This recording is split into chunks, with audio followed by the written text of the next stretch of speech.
শুক্রবার সকালটা ইমরুল কায়েসের কাছে অন্য দিনের থেকে একটু স্পেশাল ছিল, এটি বলাই যায়। এই দিন ইমরুলের প্র্যাকটিস সেশন যে অন্য দিনের থেকে আলাদা সেটি ইমরুল নিজেও ভালো করে জানেন। তার মনের গহীনের বোবা কান্না হয়তো বাইরে থেকে দেখা যায়নি।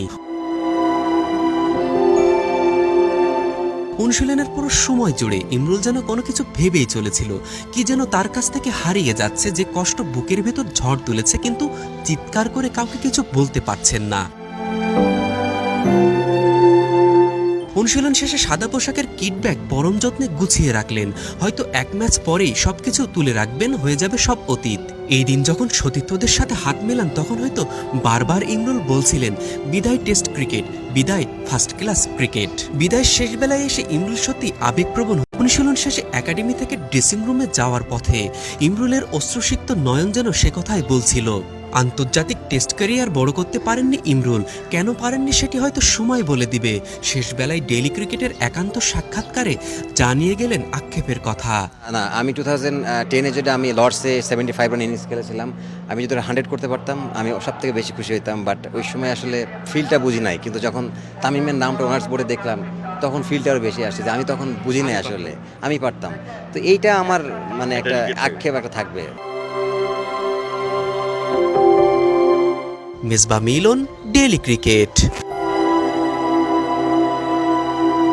আজকে যখন ড্রেসিং রুম থেকে ছেড়ে দিচ্ছি, মানে ফার্স্ট যখন লাস্ট আমি হাঁটলাম, তখন আমার কাছে একটু খারাপ লাগছিল যে এত বছর এই জায়গায় সাদা পোশাকে খেলেছি, আর হয়তো বা এই পোশাকে খেলবো না।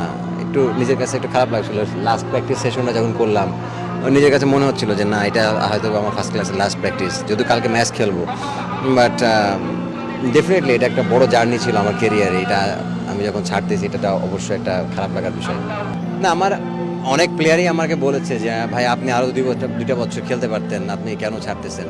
তা আমি এটাই বলছি যে 2টা বছর পর হয়তো বা তুমি আমাকে বলতা যে ভাই আপনি কবে খেলাটা ছাড়বেন। সো এই কথাটা শোনার থেকে আমার কাছে মনে হয় যে এই কথাটা বলাটা আমার কাছে আরও বেশি ভালো লাগছে, যে তুমি নিজের থেকে বলতেছো যে ভাই 2টা বছর খেলতে পারতেন। আমার কাছে এটা আমার কাছে খুব ভালো একটা ফিল হয়েছে যে আমি পারফরমেন্স করতেছি, ভালো অবস্থায় আছি, তখন তুমি ছেড়ে দিচ্ছি। আমি আসলে বার্ডেন হতে চাই না যে টিমের জন্য যে রান করতেছি না, তারপরও অনেক প্লেয়ার বলতেছে ভাই কবে খেলা ছাড়বেন। আমি মনে হয় যে এই কালচারটা আমার কাছে ভালো লাগে না। না, আমি কখনো এইগুলো নিয়ে কখনো আমি মন খারাপ করি নাই। বাদ করেছি আমি ক্রিকেটটা সবসময় এনজয় করার চেষ্টা করেছি। ওভারঅল আসলে দেখুন, আমারও ব্যস্ততা এখন বেড়ে গেছে, প্লাস হচ্ছে আমি দেখলাম যে খুলনা ডিভিশনে অনেকগুলো ছেলে আমার কারণে খেলতে পারতেছে না। সো আমি যদি চলে যাই ওই জায়গায়, তারা সুযোগটা পাবে, তাদের ফিউচার আছে বাংলাদেশ টিমে দেওয়ার জন্য। আমার মনে হয় এই জায়গাতে থাকাটা মানে নিজেকে সেলফিশের মতো চিন্তা করা, সেই জন্য আমি থ্যাংক ইউ।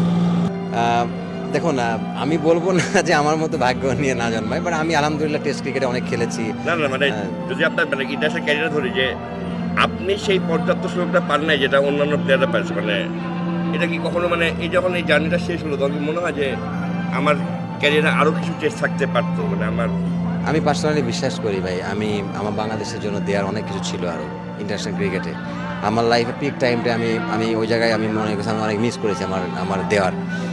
আমি যখন ভালো খেলা শুরু করেছিলাম তখন টিমে ছিলাম না, টিম থেকে বাদ পড়ে গেছি। অনেকগুলো রিজন মানে এখানে ইস্যু হয়ে গেছিলো, যার জন্য হয়তো বা আমি টিমে থাকতে পারি নাই। বাট এখন আমি মেনে নিয়েছি আসলে ওভারঅল আলহামদুলিল্লাহ আমি যেটুকু পেয়েছি, যা অ্যাচিভ করেছি বা যা করি নাই, তার জন্য সব কিছুর জন্য আলহামদুলিল্লাহ। বাকি যে কয়েক বছর হোয়াইট বলে খেলি না কেন, চেষ্টা করবো যে ভালো মতো খেলার।